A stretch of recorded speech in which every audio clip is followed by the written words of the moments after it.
Okay, let's start with the last part of chapter 9. We're going to look at the tiny bit of the control of protein synthesis or gene expression, and then we're going to start looking at how we gain some diversity in our genetic material. So let's go ahead and move on through part 3 of chapter 9. We've talked a lot about protein synthesis and the process of protein synthesis, but one of the things that we have to remember is that we need to be able to regulate protein synthesis. We need to be able to turn it on when we need it, turn it off when we don't. There are a number of control mechanisms that are going to ensure that genes are active only when the products are required. We've got enzymes that are produced that are only produced as they're needed. This is going to prevent the waste of energy and materials. You've got antisense RNAs, microRNAs, and what they call ribose switches that are going to provide the regulation in prokaryotic and eukaryotic cells. We're going to talk specifically about a couple of different mechanisms that are used for gene regulation. In prokaryotes, genes are put in a collection called operons. Remember when we talked about transcription and translation, in eukaryotic cells we have the introns and we have the exons, and all of those are interspersed within each other. In prokaryotic cells, they've only got one chromosome, so they have to be very judicious with their protein synthesis and their regulation of gene expression. So they've got these things called operons, and they are basically a coordinated set of genes that are going to be regulated as a single unit. Rather than having to regulate one gene at a time, it regulates these genes as a single unit. We can either have inducible genes or we can have repressible genes. Inducible genes are turned on by some sort of mechanism when these enzymes or these structural proteins are needed only. So they're always off until we turn them on. Repressible genes are going to contain genes that are coding for some anabolic process. These are going to be genes that are going to be building up things. These genes are always turned on, and they're going to only be turned off by the product that they are synthesizing, feeding back and turning the whole process off.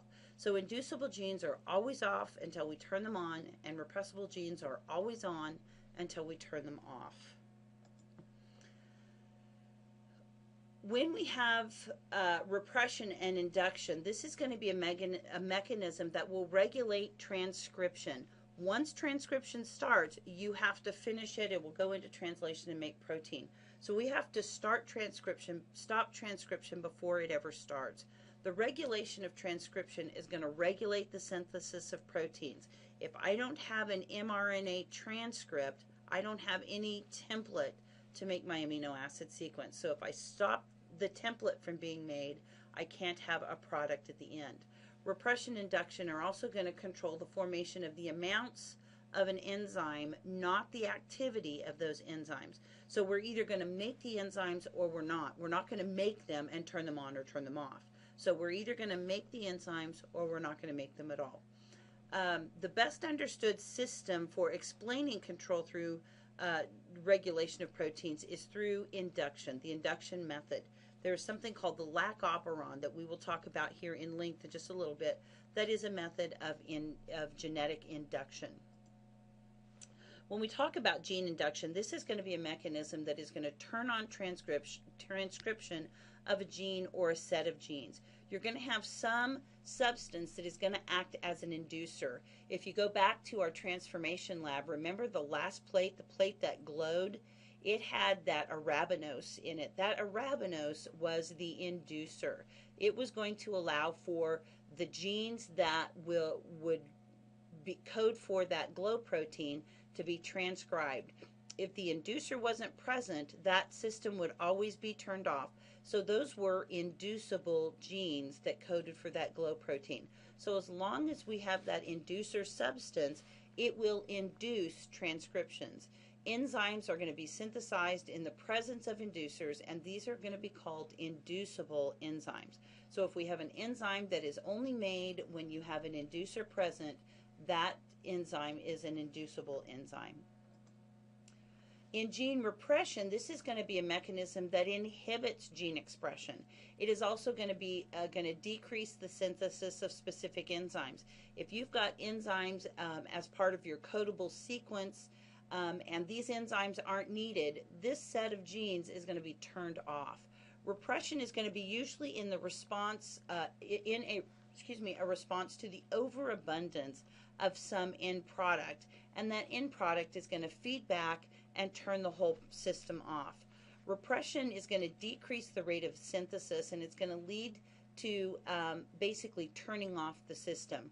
Regulatory proteins that we have in these repressible models are called repressor-mediated proteins, and these regulatory proteins are going to mediate the repression of this whole process. Repressors are going to block the ability of RNA polymerase to bind and initiate protein synthesis. If you go back to the whole transcription mechanism, RNA polymerase has to bind to a promoter region. What happens in gene repression is that the repressor protein will bind in such a way that RNA polymerase has no access to the promoter region, and so transcription then is going to be turned off. We said earlier that bacteria will have their genes in a series of structural genes in an operon system. And if we look at the operon model, an operon is a set of genes that is going to include two regions. One of them is a control region and one of them is a structural region. You will have on an operon an operator, a promoter, and a set of structural genes. When we divide these genes, you're going to have the operator and the promoter are going to be the control region. This region is going to control transcription. If the promoter is not accessible, this gene is going to be turned off. The operator is going to act as our on-off switch. Okay? When we have that on-off switch, then that is going to tell us whether our gene is turned on or whether it's turned off. The structural region is going to be the region that includes those structural genes. This is going to be a region that has genes that are codable for proteins. These are going to be the ones that are going to be transcribed. Here is a picture of an operon. This is kind of my picture of an operon. I don't think your book really has much of a picture of an operon. Let me look here real quick. No, it really doesn't. It's got on page 252, 253, you can see somewhat a picture. I'm going to use these pictures here in a little bit to show you how the two operon systems that we're going to talk about work. But here you'll see that we have a promoter region, then we have that operator, and then we have our structural genes. This promoter region is the binding site for RNA polymerase, okay?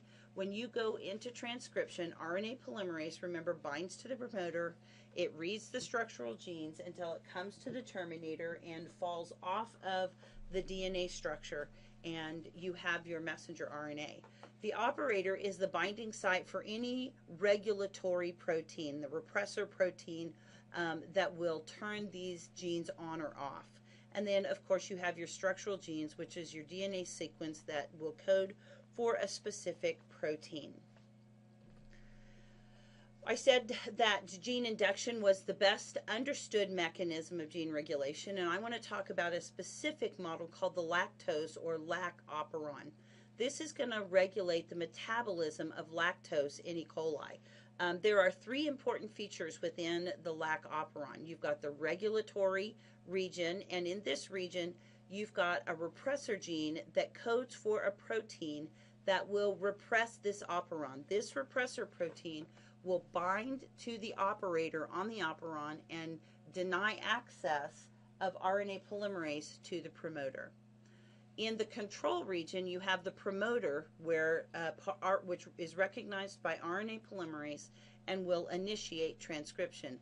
Then you have the operator, that is the sequence that acts as that on-off switch for transcription.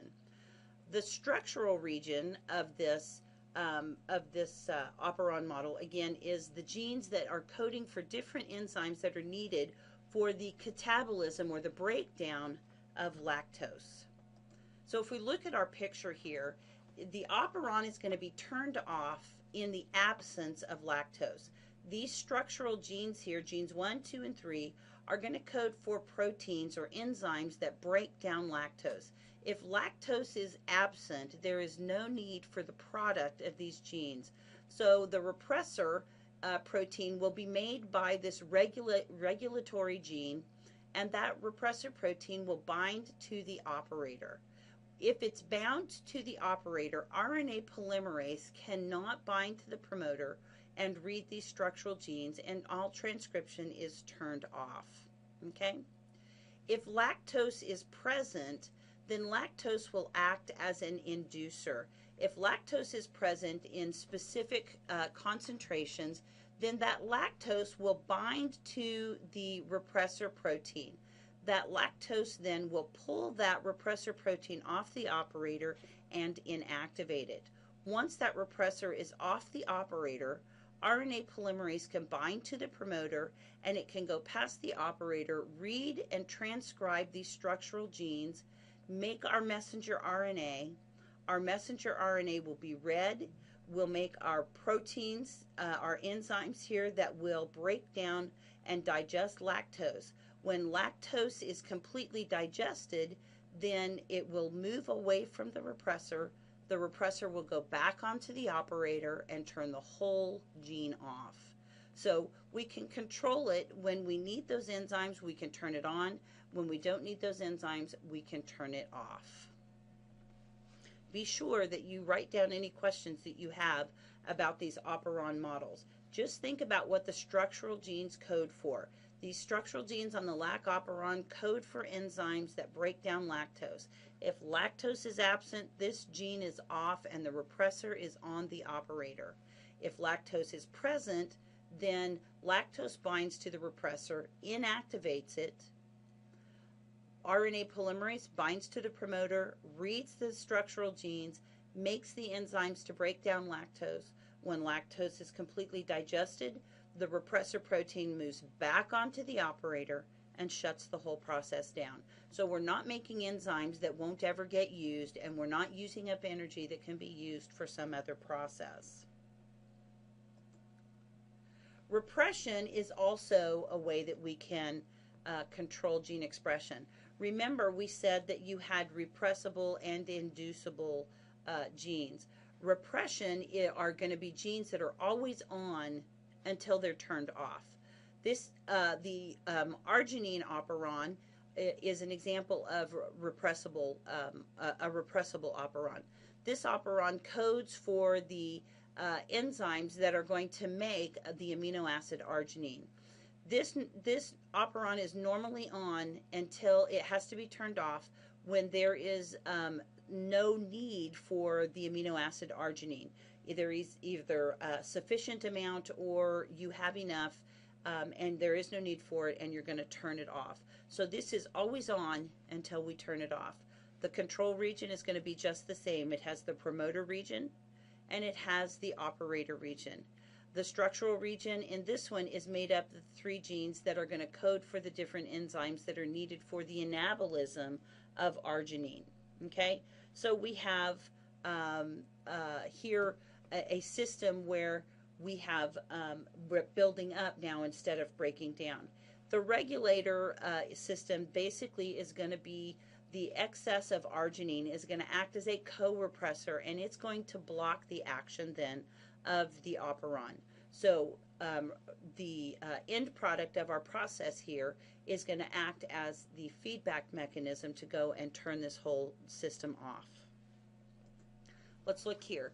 If we are out of arginine, if we need it for some reason, this is going to remain on until the nutrient supply is met.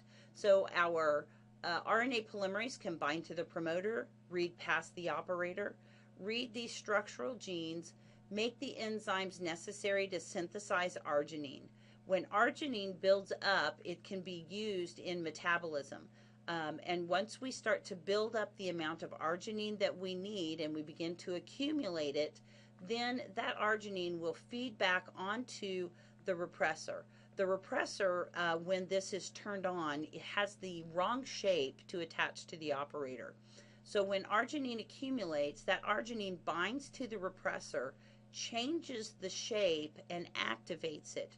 Once it activates it, it binds to the operator. RNA polymerase can no longer read past the operator, so it can't bind to the promoter. The structural genes are going to be blocked, and arginine synthesis will be turned off. So it's just the opposite of the lactose operon. This one is always on until we have too much arginine. The RNA polymerase binds to the promoter, reads the genes, makes the enzymes to make arginine. That arginine will begin to accumulate. It will bind to the deformed receptor. It will correct the shape of that receptor. That receptor will now bind to the operator and turn the whole system off. So until arginine then is lacking again, this will stay off until it's turned back on. This is a repressible mode, so these are always on until we have to turn them off. The operon is going to be repressed only when arginine builds up, and it can serve as a co-repressor to activate the repressor. Okay, that complex is gonna remain there until the levels of arginine decrease, and the repressor will come back off of the operator, and the whole gene will turn right back on. So that's kind of the way that you can control gene expression. Gene expression and protein synthesis are the same thing. Remember that the expression of a gene is your phenotype. Your phenotype is based on your proteins. So gene expression and protein synthesis are the same thing. So if you hear me interchange those, just know that they're the same. Okay, let's start talking about a bit of genetic change. How do we change our genes? We need to have some diversity, and genetic change is the driving force behind diversity. One of the ways that we can achieve genetic change is through mutation. Mutation is when you have some sort of phenotypic change that is due to a change in the genotype. A mutation is a stable, heritable change in the base sequence of DNA. So we're going to have a change in the genotype that is going to give us a change in our phenotype. When you read your book, you're going to come across a term called wild type. This is the microorganism that exists in nature. It is the non-mutated form. Then you have the mutant strain. This is the microorganism that has some kind of mutation. We can use these mutations to our benefit. It's useful for tracking genetic changes in population.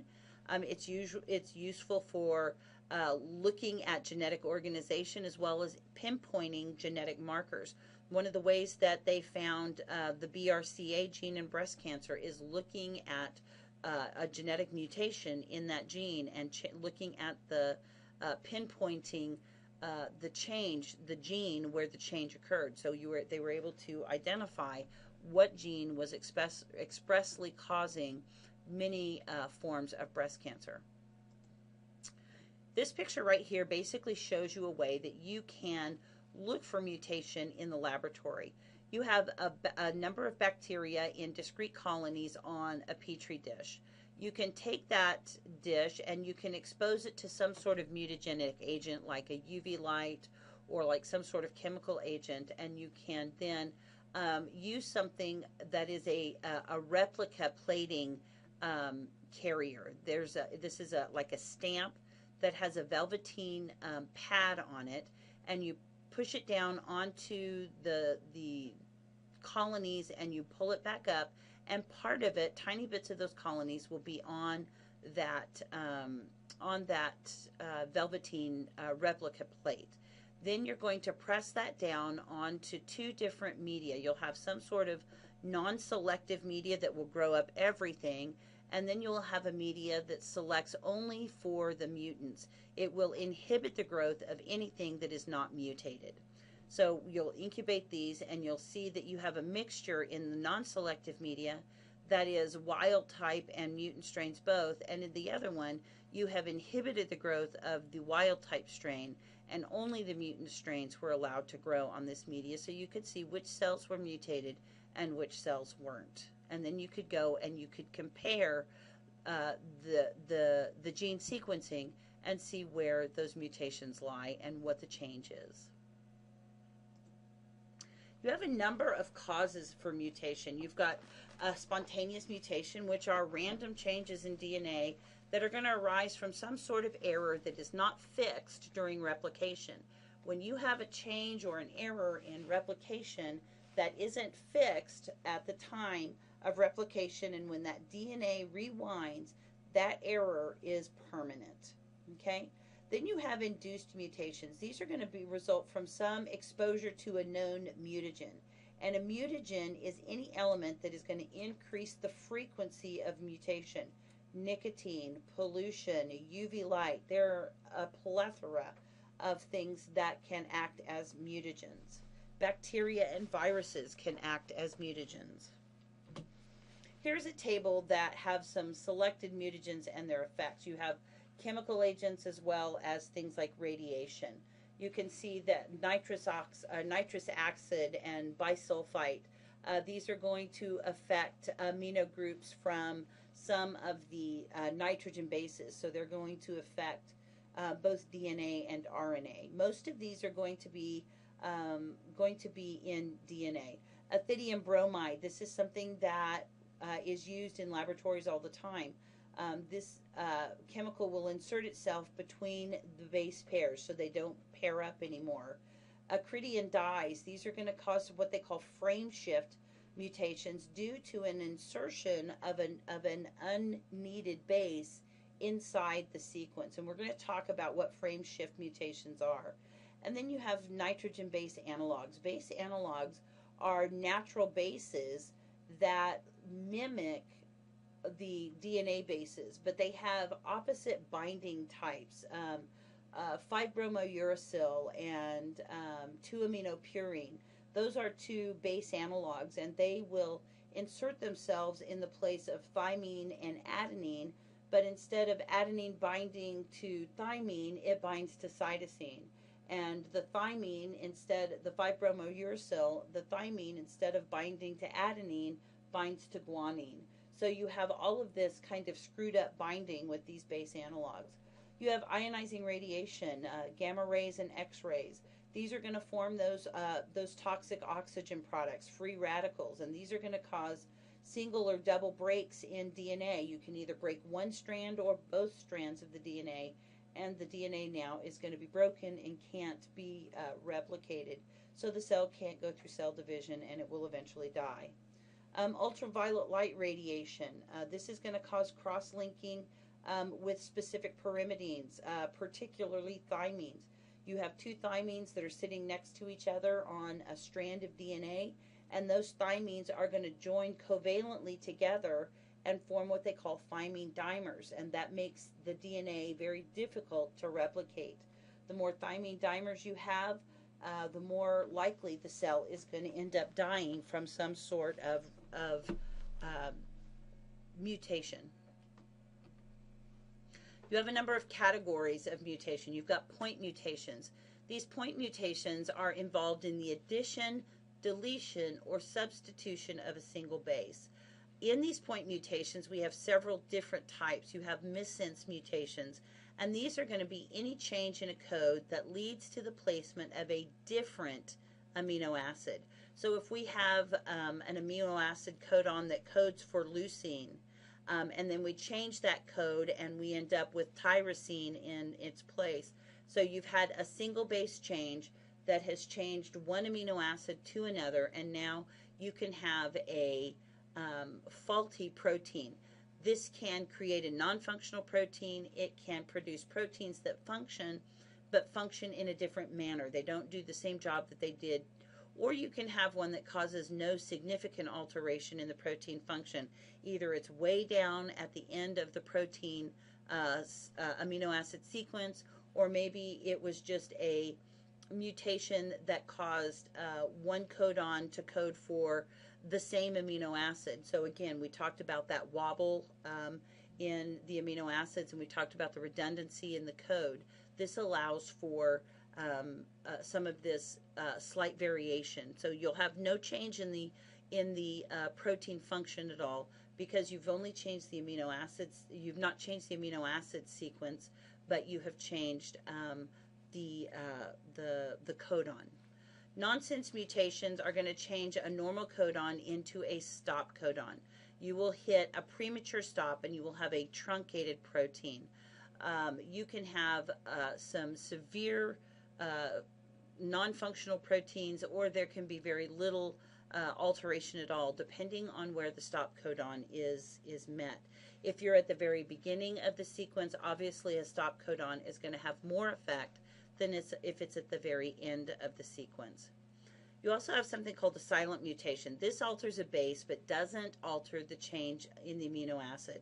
So there is no sequence. This is when that redundant code has even greater effect. This is where you have those amino acids that have 4 codons that code for the same amino acid. So you have very little effect or no effect at all. Then you have something called a back mutation. This is when a gene undergoes a mutation that reverses it back to its original composition. It takes it back to its wild type status.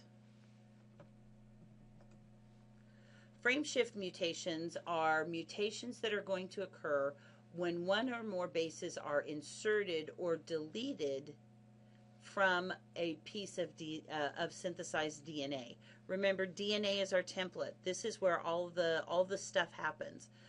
When we insert or delete bases, this changes the reading frame when we go to transcribe messenger RNA.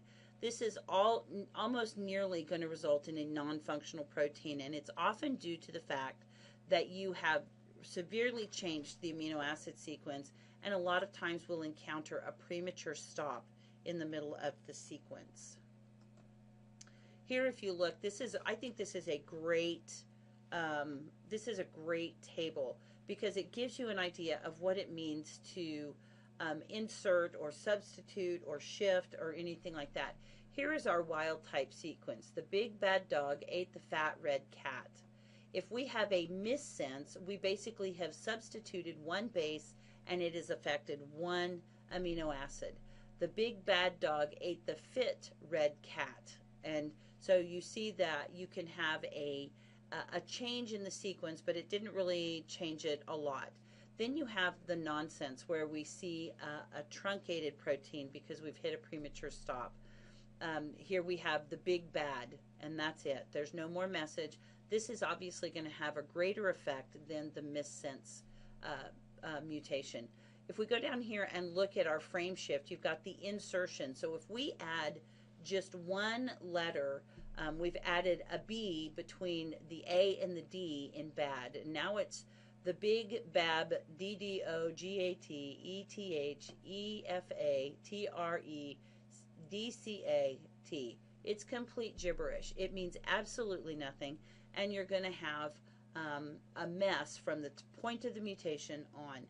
The same thing with the deletion. If we take the A out of the word bad, you'll see that everything from where the A was removed is complete gibberish, and so we have a protein that is going to be completely non-functional. You can have a repair of mutations. Sometimes cells will repair themselves. Most of them are going to be resolved by some sort of enzymatic system that is going to be looking for and finding defects and fixing them. DNA that's been damaged by UV radiation, it can be stored by something called photoactivation or light repair. There is an enzyme called DNA photolase that is a light-sensitive enzyme, and it will go in and bind to those thymine dimers that I was talking about. It will insert an electron in between those. It will separate the covalent bond between the two thymines. The electron goes back into the enzyme, and now you have a new repaired set of thymines that are no longer tied together, and the DNA can be replicated and cell division can go on.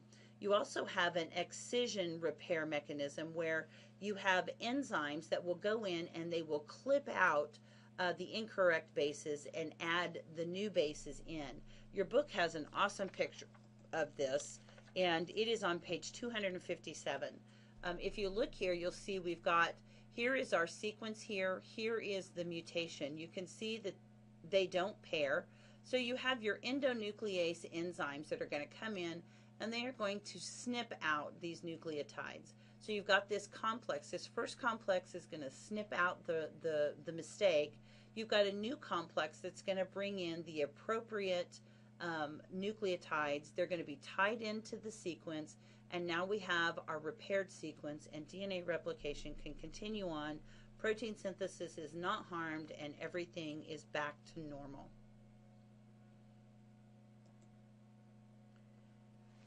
So that's one way that we can get some diversity. Sometimes it's good, sometimes it's bad, but most of the time what we're looking for is some sort of recombination event that will allow for DNA to be transferred from one bacteria to another.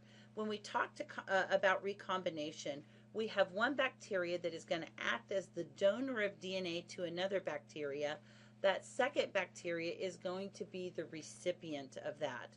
The end result of this is going to be some sort of new strain that is different from both the donor and the recipient. Bacteria have plasmids, and they also go through mechanisms of gene exchange that can allow for this genetic recombination. When we're talking about a recombinant organism, this is any organism that contains and expresses genes that came from some other organism. We're going to look at three mechanisms here. Transcription, translation, and conjugation are the three main mechanisms that we're going to talk about. Then I'm going to talk about one very briefly called transposons, and these are very interesting jumping genes that go from place to place to place. In the transmission of genetic material, this is usually going to involve some very small pieces of DNA, small plasmids or fragments of chromosomes. These can be replicated. Remember, plasmids can be replicated independent of the bacterial chromosome. So these can be replicated and moved to another cell, and that new cell now has new DNA, which gives it greater diversity than either the donor or the recipient.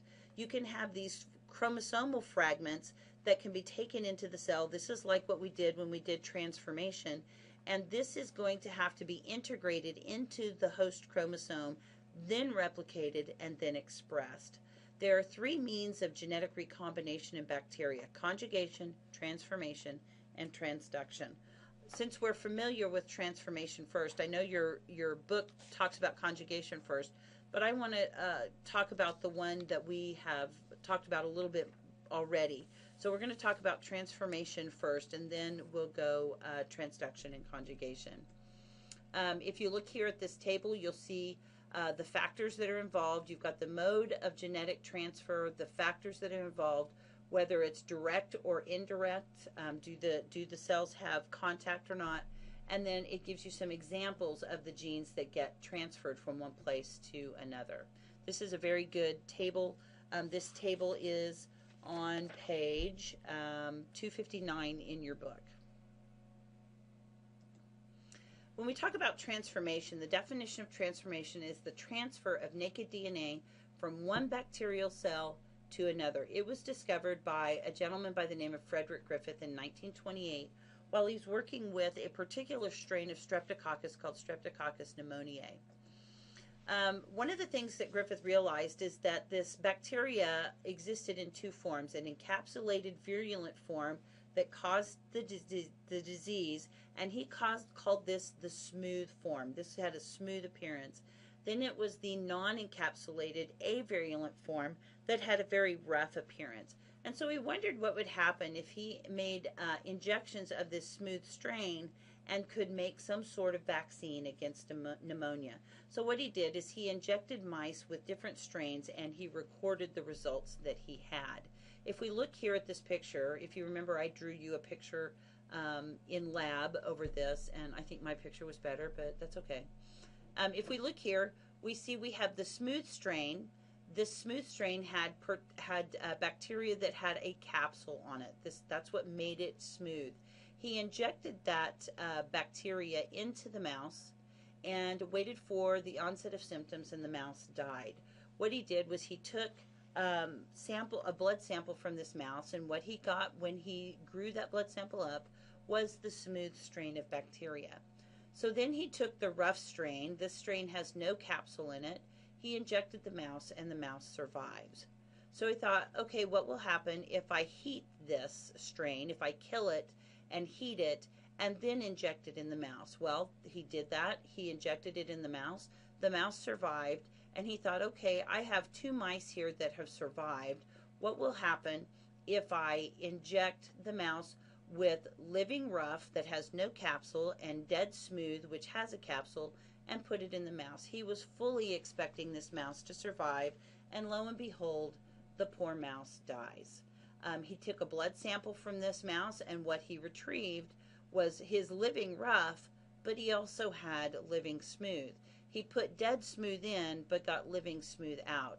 So he was able to identify through a series of experiments that these bacteria, when they die, they would release part of their DNA into the extracellular space, and the living rough bacteria would pick it up, integrate it, and now it had a capsule that the original parent did not have. So when we look at transformation, this is going to involve the transfer of naked DNA from the environment to a recipient cell. When a cell dies, it is going to rupture, and the chromosome is going to break into small pieces and explode through the ruptured cell wall. Any recipient cell that is able to will pick up this piece of naked DNA. It will integrate it onto its own chromosome, and it will then read that chromosome and will replicate the protein, and you will have a new trait in this organism that the parent did not have. When we talk about natural, what we did in lab was artificial transformation. Bacteria go through something called natural transformation, and this occurs when a bacterial cell reaches a stage called competence. Competence is a condition where bacteria are capable of taking up large sections of DNA and integrating it. This is going to occur during the late log, early stationary phase of bacteria. Bacteria are beginning to slow down their growth rate. They're beginning to kind of level off, and this is where they can begin to take up these large pieces of DNA.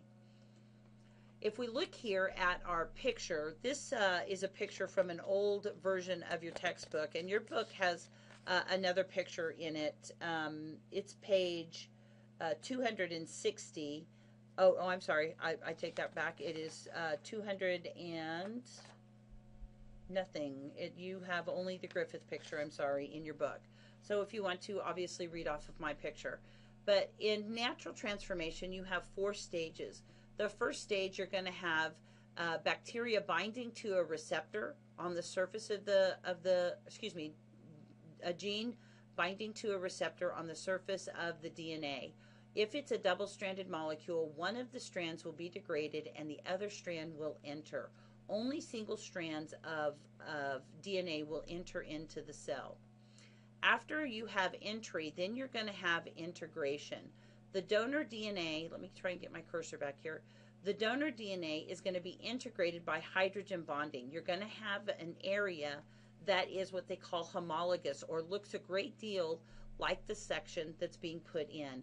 You will have some hydrogen bonding that will form here, and then enzymes will cleave the recipient, and the donor then will be put in its place. So we're going to clip out the recipient chromosome and put the donor piece of DNA in there. When we put that in there, you're going to see that our bases don't match. And you're going to go through then, or the bacteria are going to go through a repair mechanism called mismatch repair. You have 2 options here. You can repair the donor to look like the recipient and you will have no transformed cell, or you can repair the recipient to look like the donor and you will then have cells that are transformed and now have some sort of trait that the original parent didn't have. Once you have mismatch repair, then you're going to have cell multiplication, and you're going to have a series or a population of cells now that are genetically diverse from the parent. The next genetic change mechanism or exchange mechanism is something called transduction. This is what they call piggybacking DNA. Essentially what happens is that you have bacteria that take advantage of a mistake during replication of a virus. You'll have bacterial DNA that is going to be transferred from a donor cell to a recipient via a bacterial virus. During transduction, you have a virus that is going to attack a bacterial cell. It will inject its DNA, and it will then go and separate all of the pieces of the host chromosome. You'll have all of these little fragments of chromosome, and as the virus goes through the assembly stage, some of those viruses will pick up the DNA of the host rather than the DNA of the virus. Now you have this mispackaged virus that has bacterial DNA instead of viral DNA. That mispackaged virus now will go and infect another recipient cell. It will inject that chromosome. That DNA will be integrated onto the other host.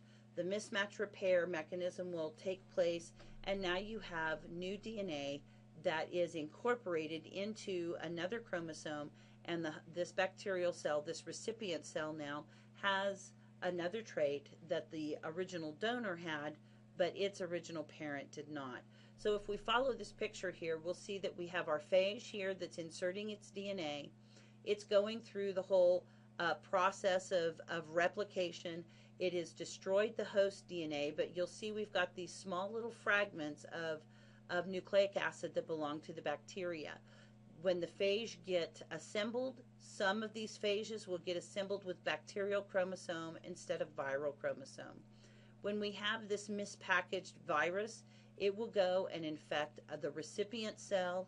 It will inject that viral nucleic acid. That viral nucleic acid now will attach to the host chromosome, incorporate into that host chromosome, and we now have new genes in this host, and we have gene exchange and genetic diversity in these bacteria.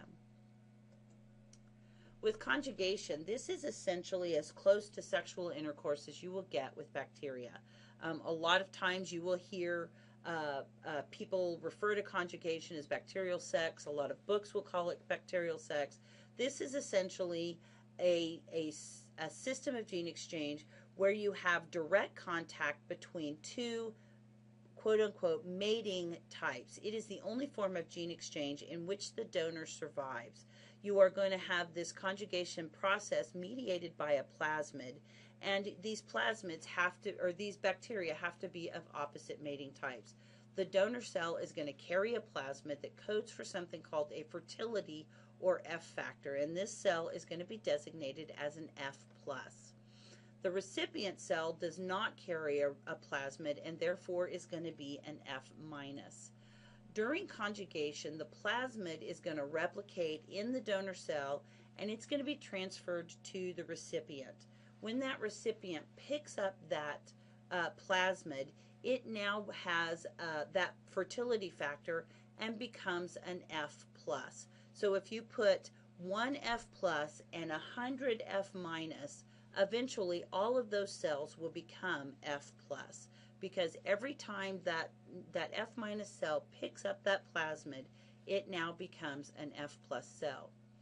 In some cells, in some conjugation mechanisms, the F factor will integrate into the host chromosome. This is going to convert that F+ cell to what they call an HFR, or a high frequency of recombination cell. Conjugation between an HFR and an F- will only result in a portion of the plasmid being moved over during the conjugation mechanism. So the whole plasmid doesn't move over, so the F- will remain an F-. The F- still has new information, but it doesn't have the F factor, so you still get some diversity here, but you don't get the F factor, so you don't go from an F- to an F+. So in an HFR, the F- will remain F-. Here is a great picture. Here you can see the whole physical conjugation. You have that pilus that will form between the two, and it will then allow for the plasmid to move over to from one cell to the next. Here we have our F plus cell with its F factor plasmid. That F factor plasmid will be copied. The new copy will go to the F minus cell across the pilus, and once that plasmid is over, now that pilus will break. You'll both have cells, both of these cells will have the plasmid, so both of them are have the F factor, and both would be F plus cells. When we talk about HFR, the F factor bonds to the host chromosome, it integrates itself, and you have, in the whole process of conjugation, only a portion of the plasmid will get replicated. This portion, part of the DNA, will begin to get replicated, and only a portion of it will go across because the pilus will break before the whole chromosome can get across. Once that breaks, only the portion of the DNA and the plasmid that got across will be integrated. You'll have the same integration process just like you do in everything else. You have those donated genes get integrated, but the F factor does not, and so you don't have an F plus cell. You have an HFR plus an F minus. You still have new genetic material, but it's just not going to be an F plus. You do have some biomedical importance of conjugation. A lot of our antibiotic resistance comes from the fact that you have plasmids that have genes that are resistant to antibiotics. Enterococcus, vancomycin resistant enterococcus, or VRE, it's a huge problem, and it is a direct result of a plasmid that is transferred from one bacterium to another. It can confer multiple resistance to antibiotics in some strains of bacteria. You also have something called R factors, or resistance factors, that are going to carry resistance to things like heavy metals that are used in sterilization. A lot of bacteria are sensitive to heavy metals, and they become resistant, and these are going to be used for synthesizing virulence factors. These are factors, and so you've got these bacteria now that are resistant to all kinds of different mechanisms that we use to control them. We're going to talk about a lot of these control mechanisms in the next unit. Finally, the last type of recombination, if you will, or gene exchange is something called the transposons. I like the book how it says that this gene is jumping. These genes really literally are jumping. These transposons are small pieces of DNA that will integrate into a host chromosome. At some point, they have the ability to clip themselves out and move from one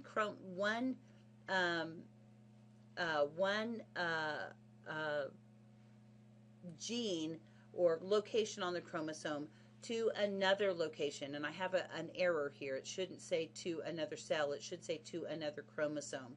As long as it stays within the genome, these transposons can jump from gene to gene to gene. They are not going to be passed to another organism.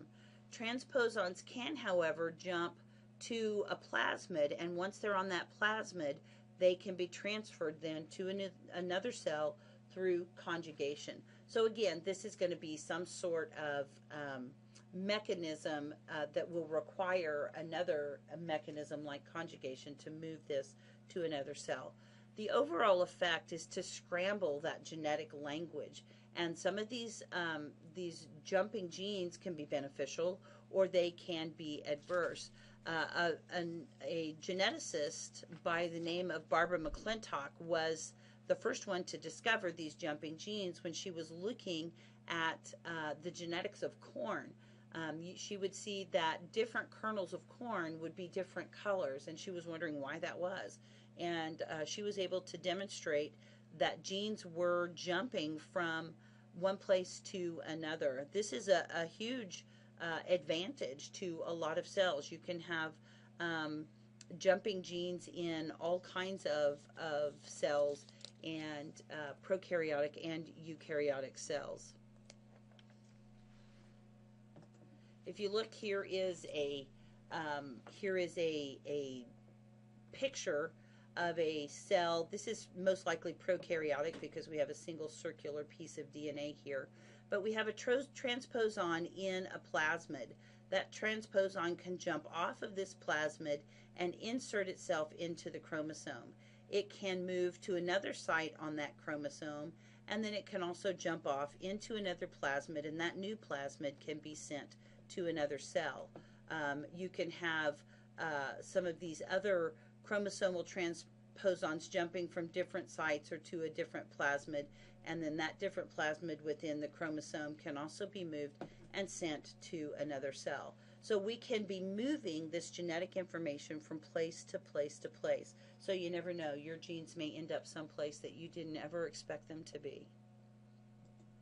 Okay, that's the end of part 3. That's also the end of chapter 9. So any questions that you have, be sure that you write them down. Be sure that you get them to me somehow so that I can answer them before your exam next week. I will try and get the answers to the study guide up by Monday or Tuesday of next week, and we will go through those, and you hopefully will have everything that you need. But again, be sure that you get me your questions. I check my email multiple times during the day, and I will try and get things back to you as quickly as I can so that you can be prepared for the test. Thanks a lot, and I'll talk to you later.